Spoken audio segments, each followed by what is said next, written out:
Vamos a leer el texto bíblico. El texto bíblico dice así: Pablo, prisionero de Jesucristo, y el hermano Timoteo, al amado Filemón, colaborador nuestro, y a la amada hermana Apia, y a Arquipo, nuestro compañero de milicia, y a la iglesia que está en tu casa. Gracia y paz a vosotros, de Dios nuestro Padre y del Señor Jesucristo. Ahora tú puedes leer el texto y preguntar así: ¿qué mensaje Dios tiene para mí? Por ejemplo, si tu hijo está en las drogas, ¿cómo te ayuda este texto a resolver ese problema?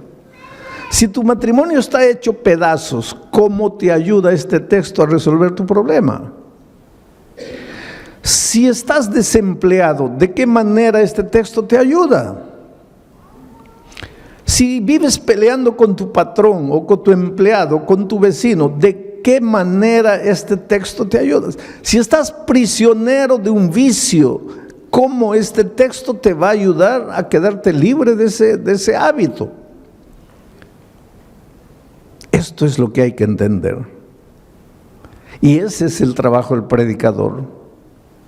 Y es por eso que el predicador, antes de venir a predicar una hora, tiene que estar horas y horas y días y semanas analizando el texto y estudiando y tratando de entender y pidiéndole a Dios iluminación. Pero aquí hay un mensaje poderoso para ti. Vamos a comenzar diciendo así: Pablo, prisionero de Jesucristo. La mayor parte En la mayor parte de sus epístolas, de sus cartas, Pablo se identifica como apóstol de Jesucristo, apóstol de Jesucristo, apóstol de Jesucristo. Esta carta es la única carta donde él se presenta como prisionero de Jesucristo. ¿Qué piensan ustedes? ¿Por qué lo hace? Porque justamente va a hablar a un hombre que tenía prisionero a otro hombre. En esta carta Pablo va a hablar de libertad, pero antes de hablar de libertad necesita hablar de esclavitud, de prisión. Cuando Pablo dice, Pablo, prisionero de Jesucristo, estaba preso en Roma, pero no se llama él prisionero de Jesucristo porque estaba preso en Roma.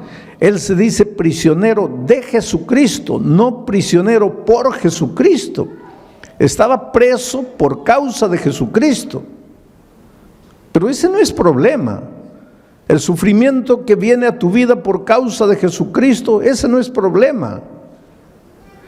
Lo que él quiere destacar es que él es prisionero de Jesucristo. Y es prisionero del amor, por el amor.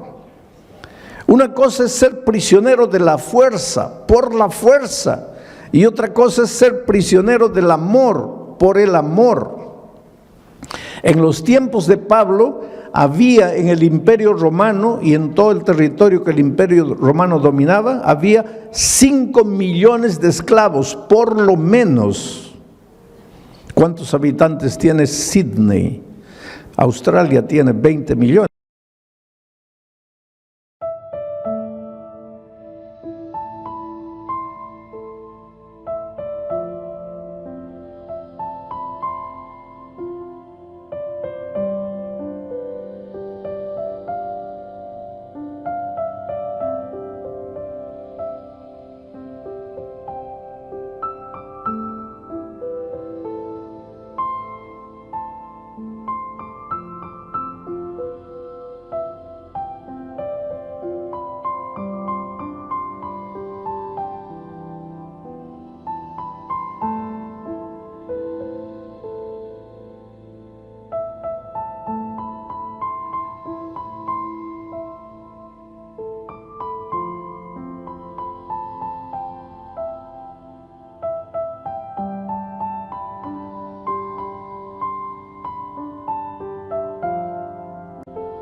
millones. Sydney no debe tener más de 5 millones. O sea, todos los habitantes de Sydney y más era la cantidad de prisioneros que había en los territorios que dominaba el Imperio Romano. Mucho esclavo. Ahora, tú sabes que el esclavo no tiene voluntad propia, porque el esclavo no puede ir a donde quiere, el esclavo no puede hacer lo que quiere, el esclavo no puede estudiar, el esclavo no puede comprar, el esclavo no puede vender, porque el esclavo no es dueño de nada, el esclavo no se pertenece a su señor, a su patrón. En esos tiempos habían patrones que compraban esclavos jóvenes solo para que ellos procreasen 15, 18, 20 hijos. ¿Para qué? Para vender a los esclavitos, porque ellos, los esclavos, no eran dueños ni de sus propios cuerpos, ni de sus hijos. El esclavo no tenía vida. En el fondo, al terminar la serie de estudios de Filemón, tú te vas a dar cuenta que todos nosotros somos esclavos. Esclavos del pecado, esclavos de las circunstancias, esclavos de hábitos, esclavos de nuestro carácter, esclavos del dinero, esclavos de los placeres, esclavos, en el fondo, todos esclavos de un enemigo que quiere destruirte, que quiere verte infeliz, que quiere arruinarte. En los tiempos de Pablo había unos hombres ricos llamados mecenas. Después, más adelante, los mecenas fueron conocidos como hombres ricos que ayudaban a artistas, a pintores, a escritores, a músicos. Pero originalmente el mecenas era un hombre rico que tenía un gran corazón, que veía cómo los patrones esclavizaban y masacraban y hacían sufrir a su esclavo. Entonces ese hombre rico, como tenía mucho dinero, iba y le decía al patrón: ¿cuánto quieres por este esclavo? 10,000 dólares. Muy bien, aquí están tus 10,000 dólares, dame al esclavo. Entonces se lo llevaba al esclavo a su tierra, a su casa. Y cuando llegaba aquí le decía: mira, te he comprado, pero ahora estás libre. ¿Cómo libre? Libre. Pero no has pagado 10,000 dólares. Sí, pero no he pagado 10,000 dólares para esclavizarte. He pagado 10,000 dólares para darte la libertad. Estás libre. Y ese esclavo se sentía tan comprometido, tan sensibilizado, que a veces le decía: mira, gracias, pero no quiero ser libre. Yo quiero ser tu esclavo. Y entonces el mecenas le decía: está bien, si quieres puedes quedarte en casa. Sí, pero te voy a servir. Está bien, si quieres puedes servirme, pero recuerda que lo vas a hacer por amor, no por la fuerza. Allá eras esclavo por la fuerza. Aquí, si tú quieres, puedes seguir siendo esclavo, mas ahora vas a ser esclavo por amor. Me sirves no por obligación, me sirves porque quieres, me sirves porque me amas, me sirves por gratitud, no por obligación. Entonces, en este mundo, querido, tú tienes que escoger: o ser esclavo del enemigo de las almas por la fuerza, o ser esclavo de Jesucristo por amor. Por eso Pablo se identifica aquí como esclavo de Jesucristo por amor. Y ahora tú te preguntas: pero pastor, ¿no es la misma cosa? No, no es la misma cosa. Cuando tú le entregas la vida a Jesucristo, es porque te enamoras de Él. Porque entiendes que un día tú estabas aquí en la miseria, oprimido. Queridos, esto aquí no es vida. Esto aquí no es vida. Eres esclavo de cosas, de detalles. El enemigo te tiene aquí masacrado. Por eso Pablo en su epístola a los Colosenses le llama a esto el reino de la muerte. Tú te escapas del Señor Jesucristo, vienes para esta tierra pensando que vas a ser libre y te entregas al reino de la muerte. Aquí no eres feliz. Aquí tu hogar se destruye. ¿Por qué? Porque tú mismo estás destruido por dentro.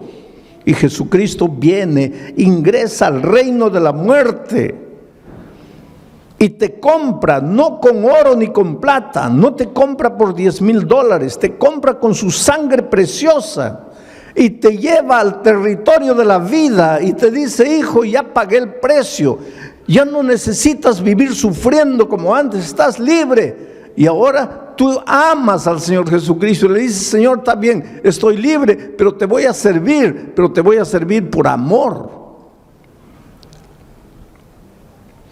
Vamos a seguir analizando el texto. Dice Pablo, prisionero de Jesucristo, y el hermano Timoteo, que ayudaba como secretario a Pablo, escribe al amado Filemón, colaborador nuestro, al amado Filemón. No era amado de Pablo, aunque Pablo lo amaba. En el fondo, Filemón era amado del Señor Jesucristo, amado de Dios. Y esta es otra de las cosas que tienes que entender. Tú eres amado de Dios, tú eres precioso para Dios. En todos estos años de pastor, para mí, la cosa más difícil ha sido hacerle entender al ser humano que es amado de Dios. Te voy a decir una cosa: Dios te ama, te ama, te ama de una manera que tú jamás vas a entender. Dios te ama. La gente dice así: pero pastor, ¿cómo Dios puede amarme si yo soy malo? Dios te ama. Si eres bueno, te ama. Si eres malo, te ama. Si aceptas la palabra de Dios, te ama. Si la rechazas, te ama. Si te portas bien, te ama. Si te portas mal, te ama. Hay dos cosas que necesitas colocar en tu mente. No hay nada que puedas hacer para que Dios te ame, porque Dios ya te ama sin que hagas nada. Y hay otra verdad: no hay nada que puedas hacer para que Dios deje de amarte, porque hagas lo que hagas, Dios siempre te va a amar. El otro día un viejito, un ancianito, me dice: pastor, no diga eso. ¿Por qué? Porque si usted dice eso, los pecadores van a decir: pues si Dios me ama, entonces ¿para qué me preocupo? Ya Dios me ama. Quiere decir que yo tengo que adaptar lo que Dios dice a mi manera de pensar. No puedo. A mí humanamente, los que merecen amor son los buenos. Los malos no merecen amor. Eso es para mí como ser humano. Pero Dios es Dios. Y la Biblia dice que Dios es amor. No dice que Dios tiene amor, dice que Dios es amor. Yo creo que los seres humanos difícilmente logramos entender esto, porque para nosotros los hombres, aquí está Dios y aquí está su amor. Pero desde el punto de vista bíblico, Dios está aquí y su amor. No hay separación entre Dios y su amor. Dios es amor. Y para que entiendas bien esto, te voy a hacer una ilustración tonta, porque esta ilustración es tonta. ¿De qué está hecho este púlpito? De microfibra. ¿De qué está hecho mi traje? De tela. ¿De qué está hecho mi zapato? De cuero. ¿De qué está hecho este micrófono? De metal. Y ahora viene la pregunta tonta: ¿de qué está hecho Dios? Pues es una tontería. Dios no está hecho. Dios es Dios. Pero solo para que entiendas, y si estuviera hecho Dios, ¿de qué estaría hecho? ¿Cuál es la sustancia de su ser? ¿Cuál es la esencia de su ser? Pues Dios es amor. Por lo tanto, cuando tú dices, si te portas mal, Dios te va a dejar de amar, ¿qué tontería estás diciendo? Estás diciendo, si te portas mal, Dios va a dejar de ser amor. Dios nunca va a dejar de ser amor. Dios nunca va a dejar de amarte. Él es Dios, Él es amor. Él jamás te va a dejar de amar. Entonces, pastor, no necesito preocuparme porque ya estoy salvo. No digas eso. Porque yo te estoy hablando del amor de Dios, no te estoy hablando de la salvación. Hay mucha gente que se va a perder a pesar del amor de Dios. Porque el amor de Dios no te va a salvar. Para salvarte necesitas aceptar el amor de Dios. Y cuando tú estás aquí en el territorio de la muerte, tú no quieres a Dios. Dios te ama. ¿Acaso Dios no dice, no quiero la muerte del impío, sino que se arrepienta y regrese? Pues aquí está Dios, no quiere tu muerte. Pero si tú estás en el territorio de la muerte y no aceptas a Dios, pues te vas a morir. No porque Dios dejó de amarte, sino a pesar de que Dios te ama. Querido, nunca te preguntes, ¿dónde está Dios cuando el dolor llega a tu vida? Porque Dios está siempre en el mismo lugar. No es Dios que te deja, eres tú que deja a Dios. No es Dios que te abandona, eres tú que lo abandonas. No es Dios que se separa de ti, eres tú que te separas de Él. Dios está siempre llamando. Desde el Génesis hasta el Apocalipsis, Dios llama. En el jardín del Edén, Adán, ¿dónde estás tú? En el libro de Apocalipsis, el último capítulo, las últimas palabras, y el Espíritu y la iglesia digan, ven, y el que oiga, venga, y el que tenga sed, venga y beba del agua. Llamado, Dios llama, hijo, ven. ¿Por qué? Porque tú estás aquí, tú te has separado de Dios, tú te has venido aquí, y aquí tú puedes hacer lo que quieras para ser feliz, pero siempre vas a estar vacío. Llega la noche, no puedes dormir, tienes ganas de llorar, no sabes por qué. Te esfuerzas, nada te sale bien. Te casas lleno de amor, en poco tiempo tu hogar está destruido.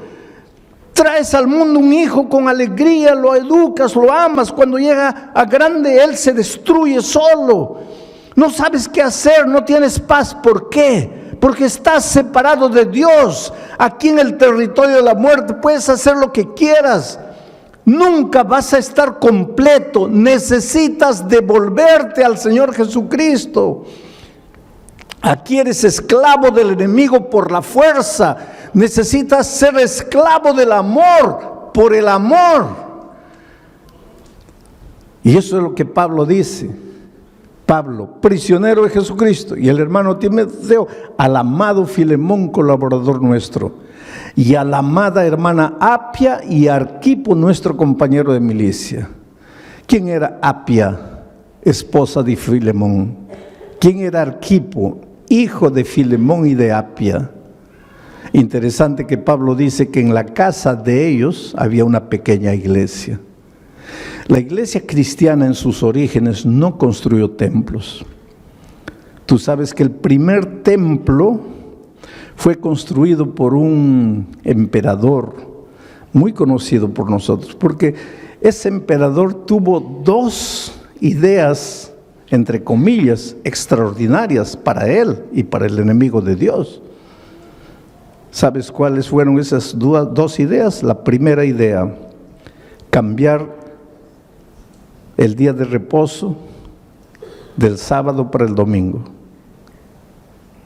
¿Cómo se llamó ese emperador? Constantino. Pero él tuvo una segunda idea, construir un templo, porque hasta Constantino nunca se había construido templos. Y te estoy hablando del siglo III. ¿Y dónde se reunía la iglesia cristiana en sus primeros años? En las casas o en las sinagogas, porque habían judíos enteros que se convertían y la sinagoga se quedaba vacía. Y entonces se reunían en las sinagogas. Pero en la sinagoga no había púlpito, la gente no estaba ahí y el predicador aquí. En la sinagoga las bancas eran así. Entonces se conversaba, se estudiaba. Y después en las casas. Y en la casa de Filemón estaba su esposa Apia, su hijo Arquipo, y ellos se reunían en la casa para estudiar la palabra de Dios, invitaban a sus vecinos. Y entonces esa familia de 3 ya tenían 4, 8, 10 estudiando la palabra de Dios. Y cuando ya se hacía un grupo que no cabía en la sala, entonces se dividía el grupo y se abría en otra casa. Y cuando se llegaban a 12, se dividían y se iban a otra casa. Y la iglesia se multiplicaba de esa manera. Pero entonces Constantino inventó el templo. Como él se convirtió al cristianismo, entre comillas, pues ahora tenía todo el dinero del gobierno, construyó un templazo enorme y las personas salieron de las casas y se fueron al templo. Y ahí entró el problema. Se acostumbraron a quedarse sentadas oyendo a un hombre y desapareció la vida de la iglesia. Si tú quieres devolverle vida a la iglesia, no digo ahora que no nos reunamos como cuerpo todos en un templo, pero la vida de la iglesia tiene que estar en las casas, en los grupos pequeños en las casas. Esto es bíblico. Y en los lugares donde la iglesia ha vuelto a vivir en las casas, la iglesia crece espiritualmente y se multiplica, porque es más fácil para el vecino caminar 10 pasos a la casa del vecino que caminar 15 kilómetros hasta el templo. Entonces la vida está en las casas. Era así que la iglesia se multiplicaba en los primeros años. Pero mi mensaje esta noche está en el último versículo. Gracia y paz a vosotros, de Dios nuestro Padre y del Señor Jesucristo.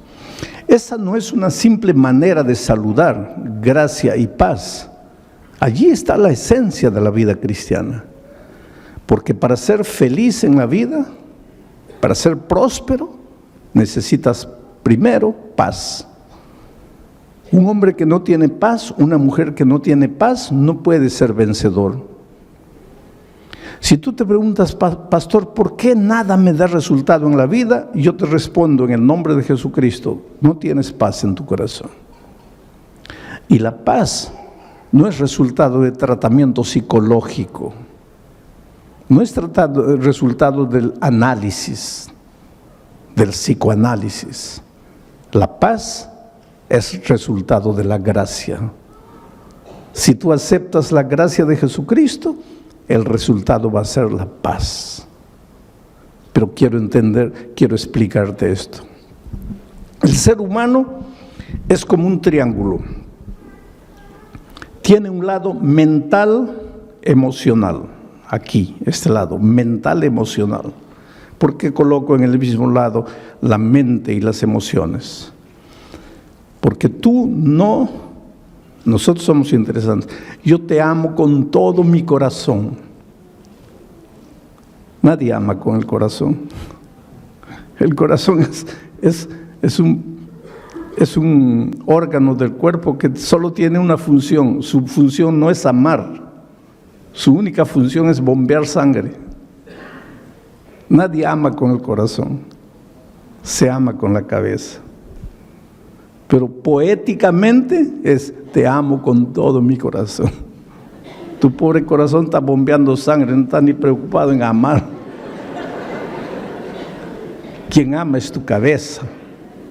Una persona odia con la cabeza. Una persona peca comenzando con su cabeza. Una persona se resiente con su cabeza. De aquí nacen las emociones. Por eso todos los seres humanos tienen un lado mental, emocional. Tienen un lado físico. Tienes hambre, tienes sueño, te cansas, tienes un lado físico, un cuerpo.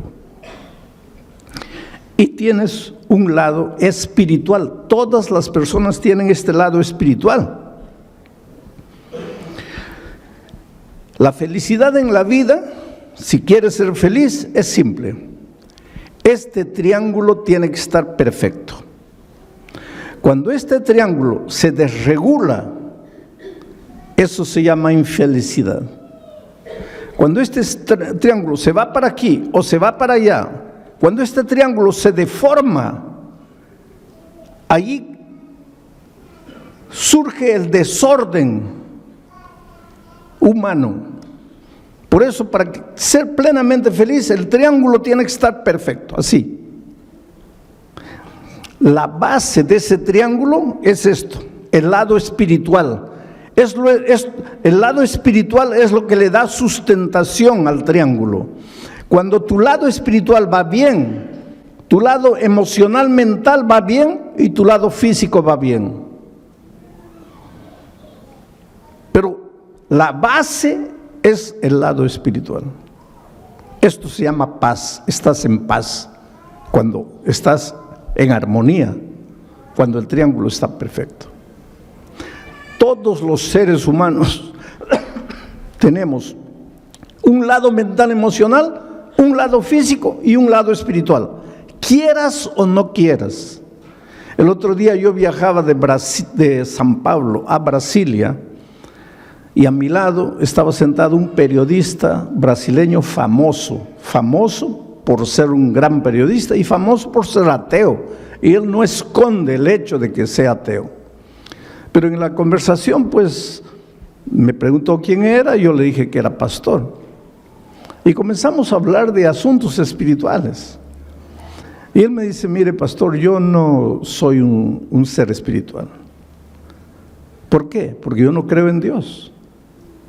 Le digo, pero usted puede no creer en Dios, pero usted tiene un lado espiritual. No, pastor, no me entiende. Yo no creo en Dios, yo no creo en esas cosas, por lo tanto yo no tengo ese lado espiritual.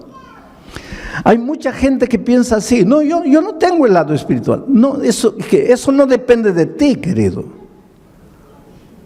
Eso no depende de ti. Tú estás vivo, entonces eres un ser mental, emocional, físico y espiritual, aunque no quieras. Por ejemplo, si tú me dices, pastor, yo no tengo el lado físico, yo no tengo hambre.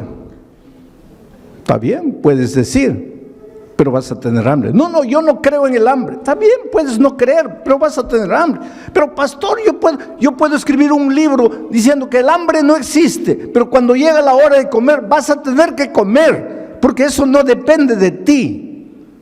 No eres tú. Dios te ha hecho así. Tú odias, tú amas, porque tienes un lado espiritual. Tú tienes hambre, tú te cansas, tú duermes, porque tienes un lado físico, no depende de ti. Y tú tienes un lado espiritual, no depende de ti, lo tienes. ¿Sabes cuál es la tragedia del ser humano? Que hace todo para desarrollar su lado mental, emocional. Hace todo para desarrollar su lado físico, pero no hace nada para desarrollar su lado espiritual. Y sin embargo es el lado espiritual que sustenta la unidad de su ser. Entonces por eso es que el ser humano en este lado le va bien, tiene un título doctoral, tiene buen empleo, pues hace psicoanálisis, pero algo le falta. En este lado pues hace ejercicio, se cuida, se alimenta bien, pero algo le falta. Y se pregunta, ¿pero por qué no soy feliz? Pero es que te está faltando el lado espiritual. Y para que sientas que está bien esto, tienes que devolverte al que te creó. Porque hay una cosa, tú viniste de las manos de Dios, por lo menos. Yo espero que tú creas que viniste de las manos de Dios, y si esta noche estás aquí es porque crees que has venido de las manos de Dios. Si no viniste de las manos de Dios, solo puedes ser fruto de la evolución. Hay mucha gente que cree que el ser humano es fruto de la evolución. Si eres fruto de la evolución, entonces eres fruto del acaso. Eres una coincidencia. Y si eres fruto del acaso, tú no sabes de dónde vienes y no sabes a dónde vas y no sabes por qué viniste al mundo. Yo prefiero creer que vengo de un Dios de amor, que tiene un plan para mí, y que si las cosas no están andando bien en mi vida, es porque no he descubierto ese plan. ¿Dónde está ese plan? En la palabra de Dios. El otro día alguien me dice, pero pastor, yo no quiero estudiar la Biblia porque no quiero cambiar de religión. Hay mucha gente que piensa que hay que estudiar la Biblia para cambiar de religión. La Biblia no tiene nada que ver con religión. La Biblia tiene que ver con la vida, con tu vida. Por eso Pablo, cuando empieza su carta, dice, te deseo paz, pero nunca vas a tener paz si primero no tienes gracia. ¿Qué cosa es gracia? Viene de la palabra gratis. No tienes que hacer nada para salvarte. No tienes que comprar la paz. No tienes que comprar el sueño. No tienes que comprar el amor. Tú no eres salvo porque merece. Nadie merece. Todos estamos destituidos de la gloria de Dios. Todos hemos pecado. Tú necesitas gracia. Tú necesitas ser amado, tú necesitas devolverte, tú necesitas reconocer que lejos de Jesús nunca serás feliz. Por eso estas 4 noches te voy a mostrar tu necesidad de Jesucristo. Pastor, ¿esto que acabo de predicar funciona? Claro que funciona. Y te voy a mostrar ahora con una historia de la vida real cómo esto funciona. Yo estaba predicando hace algunos años atrás en la ciudad de Santa Cruz de la Sierra, en Bolivia. ¿Hay algún boliviano aquí? Ah, bueno, ahí hay una señora boliviana, qué bueno. ¿No es de Santa Cruz de la Sierra? No, muy bien. Yo estaba predicando en Santa Cruz de la Sierra. Ahora en el mes de septiembre vuelvo a Santa Cruz de la Sierra, vuelvo a Bolivia para predicar 4 noches, una en La Paz, otra en Oruro, otra en Cochabamba y otra en Santa Cruz. Pero yo estaba predicando en Santa Cruz en un estadio así cubierto para unas 5,000 personas. Y pues todas las noches cuando yo termino de predicar hago un llamado, pido a las personas, ¿cuántos quieren aceptar a Jesucristo y venir aquí adelante? Esta noche también voy a hacer una invitación, más adelante, ahorita no. Pero ¿por qué digo que las personas se levanten y vengan? Por un simple motivo. Yo no soy simplemente un expositor de un tema, yo soy un pastor, yo soy un predicador. Y mi misión no es solo exponerte un tema y decirte que Dios te bendiga. Mi misión es llamarte, traerte a Jesucristo, es hacer que tú le abras el corazón a Jesús. Y es por eso que al final de mi mensaje siempre digo, ¿cuántos quieren levantarse y venir y entregar la vida a Jesucristo? Y eso es lo que hice allá en Santa Cruz de la Sierra. Y la primera persona que se levantó fue un borracho, un ebrio. Pero no era un ebrio porque hay un ebrio que se puede controlar. Este pobrecito estaba acabado por la vida. Y vino por el corredor así, todo tambaleándose. Y pues lógicamente que la gente comenzó a reír, porque seguramente pensaba, ese pobre hombre no sabe ni entiende lo que está haciendo. Y el pobrecito vino aquí y se paró aquí y ni podía estar firme, aquí también estaba todo así. Y lloraba. Y pues tampoco eso es raro, porque los borrachos lloran por todo, ¿no? Entonces estaba ahí llorando. Pero lo que me llamó atención es que era un andrajoso, ropa sucia. Se notaba que esa ropa no salía de su cuerpo hace meses. Todo mugriento. Cabello largo, sucio. Barba. Y olía mal, olía feo. Porque después de él, mucha gente comenzó a venir. Pero cuando llegaban cerca de él, así con discreción se retiraban un poco distante, porque no podían aguantar el olor de ese hombre. Horrible. Pero ahí estaba él. Bueno, terminó esa noche. La siguiente noche dije así: los que anoche se han levantado, ya no se levanten hoy, porque anoche ya se levantaron. Hoy día yo quiero que se levanten solo los que no estuvieron anoche. A ver, ¿quién es la primera persona que se va a levantar?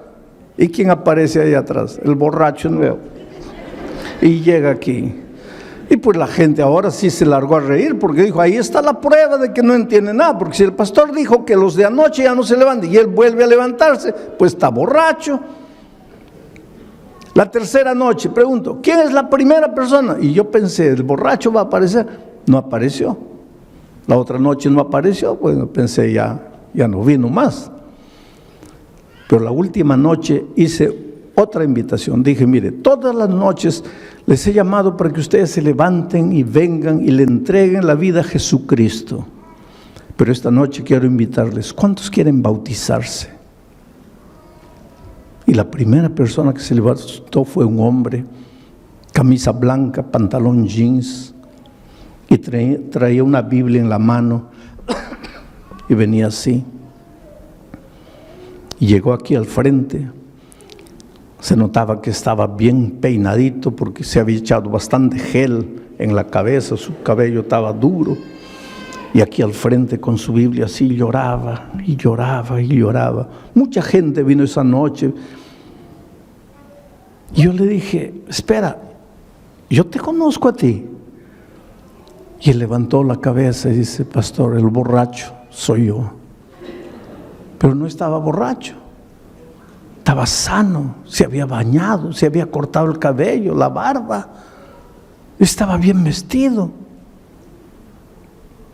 Bueno, terminó aquella noche, comenzó el bautismo, yo me fui al camarín, estaba sentado ahí. Cuando salgo lo veo en el corredor llorando. Y me acerco y le digo, oye, ¿qué fue? Y él dice, pastor, es que yo quise bautizarme esta noche, pero los hermanos no quieren. Dicen que si el domingo yo he estado borracho, ¿cómo me voy a bautizar hoy día? Ellos quieren que yo espere. Y él dice, sí, yo entiendo, pastor. ¿Quién va a creerme? ¿Quién va a creer en mi conversión si hace 5 días yo estaba borracho? Lo que nadie sabe es mi historia, pastor. ¿Qué historia? Me dice, pastor, yo tenía 20 años, 21 años, era un ingeniero bien empleado en una de las mejores empresas mineras de mi país. Una carrera profesional brillante. Me casé con otra niña de 20 años. Nos fuimos de miel. Y cuando regresábamos, yo dormité en el tránsito, en el volante. El carro salió, caí a un abismo. Mi esposa murió y yo salí vivo. Y este hombre comenzó a llorar más. Y dice, pastor, yo maté a mi esposa. Le digo, pero muchacho, me acabas de decir que fue un accidente. Fue un accidente, pastor. Pero quien estaba manejando el carro era yo. Quien dormitó fui yo. Quien tenía que morir era yo. Pero yo salí vivo y mi pobre esposa murió. Ese día se acabó mi vida, pastor. Ya no me interesó nada. En ese tiempo yo no tenía a Jesucristo. Y un hombre sin Jesucristo, ¿qué puede hacer? Pues yo hice lo que todo hombre que no tiene a Dios hace. Me entregué a la bebida, comencé a beber. En 6 meses, después de muchas advertencias, perdí el empleo por causa de la bebida. A mí no me interesaba nada. Pastor, estamos cumpliendo ahora, este año, 30 años de aquel incidente. 30 años. Yo perdí el empleo, me escondí de la familia, me vine a Santa Cruz. Yo no vivo, pastor, yo soy un animal. Yo nunca me baño, yo nunca me cambio de ropa. Yo casi ni como, pido limosna para comprar bebida. Yo vivo permanentemente borracho. Hace 30 años yo no paro de beber un día. Duermo en los cementerios, duermo en la calle. Y el domingo, ¿sabe por qué entré? No, yo no quería escuchar palabra de Dios. Yo entré porque estaba lloviznando.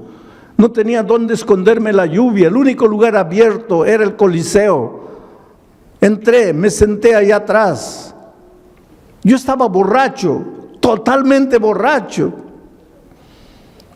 Pero yo me di cuenta de todo y yo entendí todo lo que usted predicó. ¿Cómo entendiste? Pastor, cuando usted dijo así: esta noche solo tienes 2 caminos. El primer camino es levantarte y volver a la casa y continuar viviendo la vida que has vivido hasta hoy. Pastor, ese camino para mí no existía. Yo me iba a levantar para volver a qué casa si yo no tenía casa.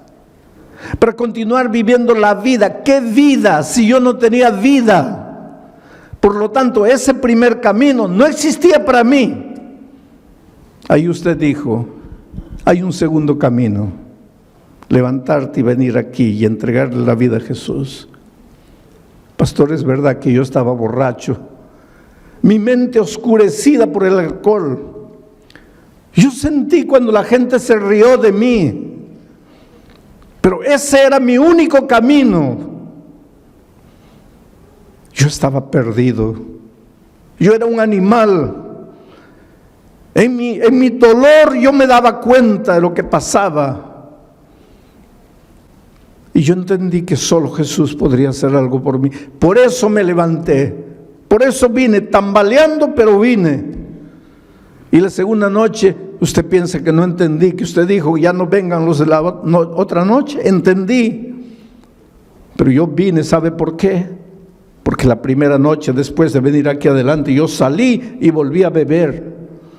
Y por eso la segunda noche, cuando usted invitó de nuevo, yo dije: mi decisión de anoche no sirvió, porque yo caí de nuevo. Por eso me levanté. Pero esa noche, pastor, salí y ya no bebí. Y la tercera noche ya no bebí. Y la cuarta noche, cuando usted dijo: Dios te ama, yo levanté los ojos al cielo y pregunté: ¿cómo Dios puede amarme? ¿Quién soy yo para que me ame?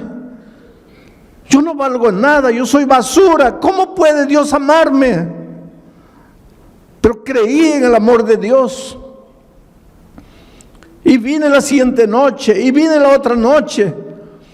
Y hoy día, cuando usted dijo: ¿cuántos quieren bautizarse?, yo vine. Pero no me dejaron bautizar. Y había un hombre que estaba ahí, escuchando todo, y vino y lo abrazó y le dice: hermano, perdóname.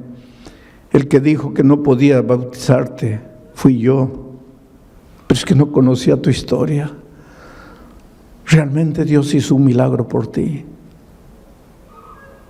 5 años después yo regresé a Santa Cruz de la Sierra para predicar en ese mismo Coliseo. Y cuando llegué al Coliseo, mucha gente, miles de personas entrando, y había un hombre de chaleco fosforescente, con un radio en la mano, con una linterna en la otra, corría de un lado para otro, daba órdenes: cierren aquella puerta, abran la otra, eso, y aquí, corre para allá. Y cuando llegó mi carro, él comenzó a transmitir: llegó el pastor, abran la puerta de atrás y tal. Y el pastor me dice: pastor, ¿se acuerda de este hombre? No, es el borracho de 5 años atrás. Ahora está coordinando todo el sistema de seguridad del evento. Transformó